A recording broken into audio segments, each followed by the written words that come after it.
నిజామాబాద్ జిల్లాలోని పలు గ్రామాల్లో యువకులు శివాజీ విగ్రహాల ఏర్పాటుకు ప్రయత్నిస్తే అడ్డుకోవడం శోచనీయమని బీజేపీ జిల్లా అధ్యక్షులు దినేష్ కులాచారి విమర్శించారు. జిల్లా బీజేపీ కార్యాలయంలో ఏర్పాటు చేసిన మీడియా సమావేశంలో ఆయన మాట్లాడుతూ కాంగ్రెస్ ప్రభుత్వం అధికారంలోకి వచ్చిన నాటి నుండి హిందూ ఉత్సవాలకు ఆటంకాలు కల్పిస్తున్నారని ఆరోపించారు. పోలీసులు పక్షపాత ధోరణితో వ్యవహరిస్తున్నారని ధ్వజమెత్తారు. కాంగ్రెస్ ఎప్పుడు అధికారంలోకి వచ్చినాక సిద్ధంగా ఉన్న వ్యాపారస్తులను కలెక్టర్ దగ్గర పిలిపించి 3,600 రూపాయల ధర కల్పించారే, ఇది మీ కాంగ్రెస్ పార్టీ సంస్కృతి కాదా అని అంటున్నారు.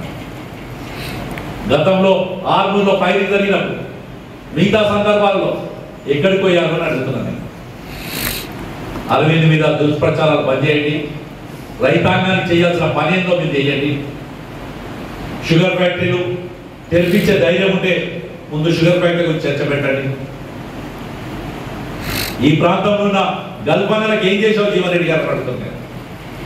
ఈ ప్రాంతంలో ఉన్న 200 కోట్లతో ఏ తప్పులైతే చేసిందో హిందూ వ్యతిరేక భావాలతో మళ్ళీ ఇవాళ కూడా కాంగ్రెస్ పార్టీ అదే తప్పులు చేస్తూ ముందుకు పోవడం అనేది శోచనీయం.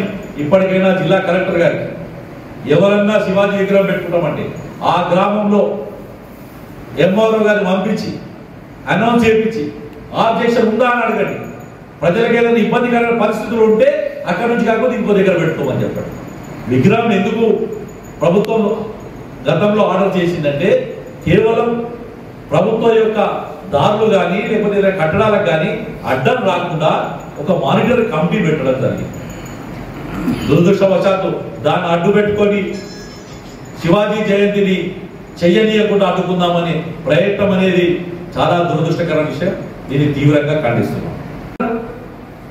శివాజీ జయంతికి వర్ధంతికి పట్టాభిషేకమైన రోజుకు అంటే మనం ఎక్కడ ఏ రాజ్యంలో ఉన్నామో అని అడుగుతున్నాం. మేము వాళ్ళు కాంగ్రెస్ పార్టీ అధికారంలోకి వచ్చి నుంచి హిందూ వ్యతిరేక విధానాలతో మరి పోలీస్ అధికారులకు ఏమని స్పష్టం చేసిరో తెలియదు. కానీ నేను సిపి గారికి మరొకసారి విజ్ఞప్తి చేస్తున్నాను, దయచేసి మీరు లా అండ్ ఆర్డర్ మెయింటైన్ చేస్తే అన్ని దగ్గర చేయండి.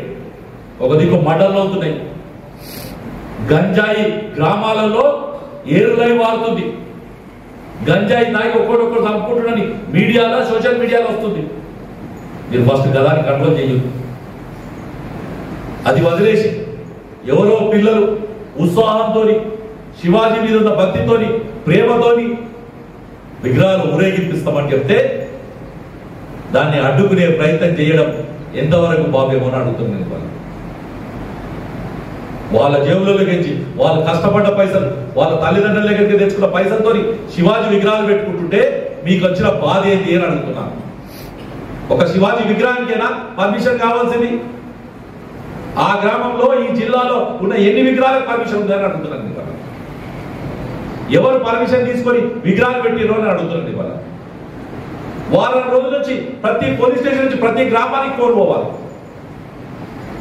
ఏదన్నా ఆ విలేజ్ లో ఉత్సవం చేసుకుంటామంటే దానికి పర్మిషన్ కావాలంట. పోనీ అట్లా పర్మిషన్ కోసం ఇవాళ ఏసీపీ ఆఫీస్ నిజామాబాద్ లో 30-40 గ్రామాల నుంచి యువకులు వచ్చి మీ సేవల డబ్బులు కట్టి ర్యాలీ పర్మిషన్ ఇవ్వని చెప్తే పర్మిషన్ ఇవ్వలేదు. నడుచుకుంటూ పోవాలంట, బైక్ల మీద పోవద్దంట. ఇది ఎక్కడి రాజ్యాంగం, ఇది ఎక్కడిది? మరి ఇక్కడ ఉన్న ప్రజాప్రతినిధులు, ఎమ్మెల్యేలు, కాంగ్రెస్ పార్టీ నాయకులు, ఊరేగిన ఎమ్మెల్సీలు, ప్రభుత్వ సలహాదారులైన వాళ్ళు మీకు ఒక హిందూ భావాలు దెబ్బతింటే మీకు పట్టింపు లేదా అని అడుగుతున్నాను. సంక్షేమం కోసం పథకాలు తీసుకొచ్చి ఇది అరవింద్ చరిత్ర. కానీ కేవలం పార్లమెంట్ ఎన్నికల్లో అరవింద్ను ఏ రకంగా ఓడించలేము మనం. అరవింద్, భారతీయ జనతా పార్టీ, నరేంద్ర మోడీ కమలం పువ్వు ప్రజల గుండెల్లో ఉంది, కాంగ్రెస్ పార్టీ గుండెల్లో ఉంది. కాబట్టి ఆ కాంగ్రెస్ పార్టీ రాజకీయ ఊరుకర్త ఎవరో ఉన్నారు, ఆయన వ్యక్తిగతంగా అక్కడ ఉన్న అభ్యర్థులను డ్యామేజ్ చేస్తే పార్టీకి ఏమైనా లాభం, కాంగ్రెస్ పార్టీకి లాభం అవుతుందేమో అని ఆశిస్తున్నాడేమో. కానీ ఇందూరు గడ్డ అనేది భారతీయ జనతా పార్టీ గడ్డ. ఇక్కడ ధరంపూర్ అరవింద్ అనే వ్యక్తి పార్లమెంట్ సభ్యుడిగా తను ఎన్ని రకాలుగా ఇవన్నీ కూడా చూసిన తర్వాత నేను ఒకటే అడుగుతాను, ఈ పాంప్లెట్ వెనుక మీ రాజకీయం లేదా అని అడుగుతున్నాను. అక్కడ ఎవరైతే ఈ పేర్లు వేశారో వాళ్ళకి పోలీస్ స్టేషన్ల కేసులు కాకుండా నీ తమ్ముడు అడ్డుకున్నాడా లేదా అని అడుగుతున్నాను. జీవన్ రెడ్డి గారు ఇప్పటికైనా కానీ 70 సంవత్సరాలు దాటినే అనుకుంటున్నాను, రాజకీయాల్లో ఆదర్శంగా ఉండాలి ఇలాంటి వాళ్ళు. కానీ స్వార్థ రాజకీయాల కోసం ఎవరో హైదరాబాద్లో కూర్చున్న స్కెచ్ను మీరు అమలు చేస్తున్నారని చెప్పారు. ఇలా భారతీయ జనతా పార్టీ దేశవ్యాప్తంగా నరేంద్ర మోడీ నాయకత్వంలో అవినీతి రహితమైన పరిపాలన అందిస్తుంది. దానికి నిదర్శనం ధరంపూరి అరవింద్. ఆ అరవింద్ గారు ఈ ప్రాంత అభివృద్ధి కోసం నిత్యం కూడా ఒక పసుపు రైతులే కాదు, చెరుకు రైతుల విషయంలో కానీ,